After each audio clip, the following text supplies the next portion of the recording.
Okay, so this is going to be the official isoquant video, I guess video 44 for this video series.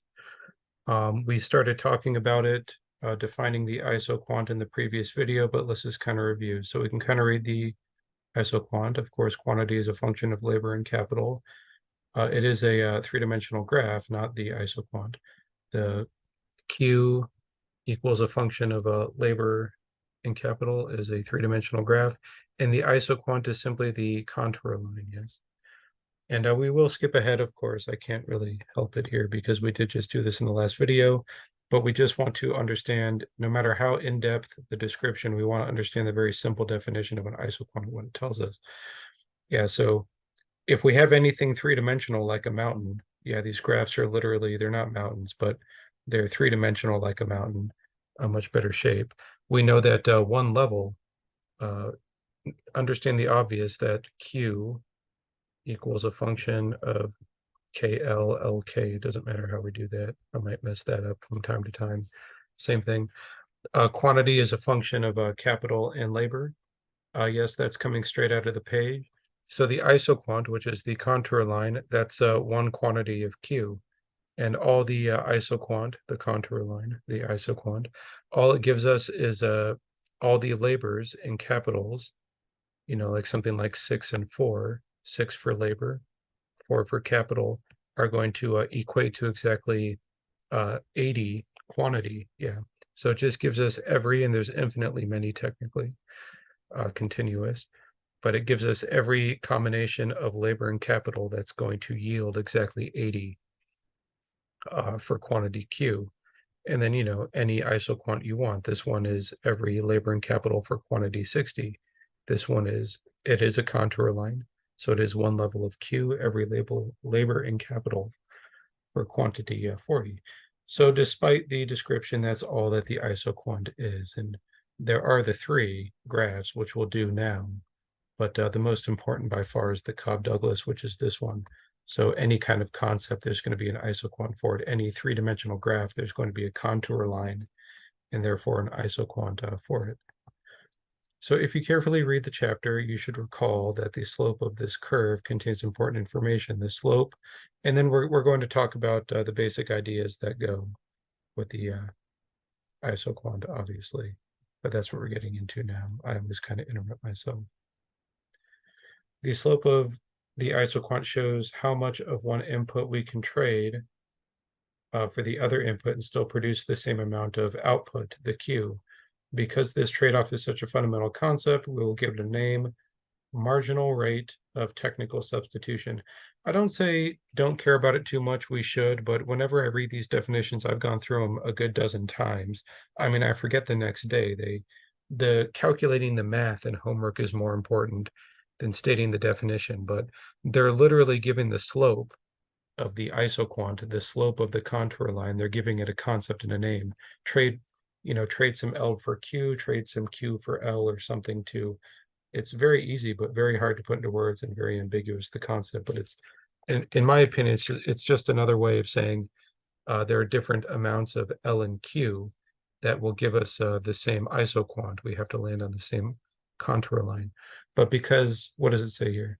The slope of the isoquant shows how much of one input, how much of one L or K we can trade for the other input and still produce the same amount of output Q. Because this trade-off is such a fundamental concept, we will give it a name, marginal rate of technical substitution, MRTL. The marginal rate of technical substitution of labor and capital, there it is. And there's one kind of confusing thing. It can be LK or KL. I think LK is much more common. Let's just kind of see if that's important later. So the marginal rate of technical substitution of labor for capital, MRTS, LK, tells us how many units of capital we can give up in exchange for 1 unit of labor and still produce the same amount of Q. Not really 1 unit because we're talking about a slope, a marginal change, but this is a useful approximation. Yeah, this is a useful approximation. For example, if it's some combination of LK, we have that. Then the firm can decrease K by 5 units and increase L by 1 unit, etc. So this is kind of ambiguous 3.1. We can kind of read on if we want. I'm trying to do it with reading as little as we want. We're free to read as much as we want. Yeah. But I don't want to kind of go back into other videos. It'll take me like 2 or 3 videos to get the thoughts in my head, and I wouldn't do that here. But we had that thing in chapter 2. This thing here was one of the all-stars in chapter 2, if you can locate it in one of the previous videos. And there's an ambiguity here that I forget. So let's not worry about it too much. But MRTS, let's see what we can kind of write. Yeah, this is always going to be a positive value. We're thinking that this here comes out negative. Maybe it's better to say the absolute value of MRTS L comma K. Yeah, because it is defined as a positive value always. It's actually very easy. It's always a negative value, but you always take the absolute value, such that if the slope is decreasing, we call it a positive decreasing value. So the absolute value of that, or maybe we should say, I think I wrote it wrong, yeah. Is it better to just put absolute value signs over that? So these are the things that kind of mess with us. They explain it the best they can a little bit right now, but if we ever have homework problems, it kind of fixes itself. But the MRTS LK, just remember that it's always positive is always all we have to know. So first, the MRTS will be a positive number. The firm can give up a positive amount of K. I went through that a little bit too fast. We do understand, yes, that obviously we're always talking about this is the derivative of the function with respect to L. This is the partial derivative of the function with respect to K. And remember, if L is it's like I kind of forget something. Yeah, partial. Okay, so it is exactly like the one from chapter 2. It just looks a little bit different. But you take the partial derivatives, and we have to divide them exactly like that to get it. So that is the formula, and it is reflected from the thing of the past. So first, the MRTS will be a positive number. The firm can give up a positive amount of K in exchange for 1 unit L and still produce.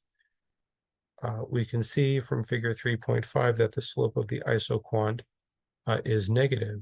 Therefore, the MRTS of LK is the absolute value of the slope of the isoquant. So this is the absolute value. We take the negative number and make it positive. Yeah. Sometimes for brevity, we will say that the MRTS is the slope of the isoquant, but keep in mind that we actually want to say that it is the absolute value of the slope. And the real slope is always negative, law of diminishing marginal returns for the isoquant, for the Cobb-Douglas. With the Cobb-Douglas one, it is always negative, and we just take the positive. So then they do another definition here. So we have this one. Second, we can see from figure 3.5a, we have that there. We can kind of pause the video here if we want. And notice how they do K as a function of L, and then the second one they do L as a function of K. It can be done either way. It really doesn't matter. Yeah, it's more or less the same right there. The slope of the isoquant is the change in capital over the change in L. This is not a big deal, but that's not an absolute value. The good news is that that one that we're looking at right there works out exact. Yeah. So the MPL over MPK is always going to be the negative of the slope. So yeah, delta K over delta L, that's going to be negative. So negative delta K over delta L, this whole thing is now positive, yeah. So if you take the negative of the slope, it's kind of the same thing. This guy equals this guy, yeah, no absolute value. They're both the exact same thing. They're both always positive, always equal the negative of the slope. Spend a whole lot of time on the simplest idea. We don't need to do that, but that's how the math works out there. So let's kind of see if there's anything important here. We're just kind of making that one point. Yeah, so these are the graphs here. Okay, so just for time's sake, I have to analyze this a little bit better, but we have to continue this in another video.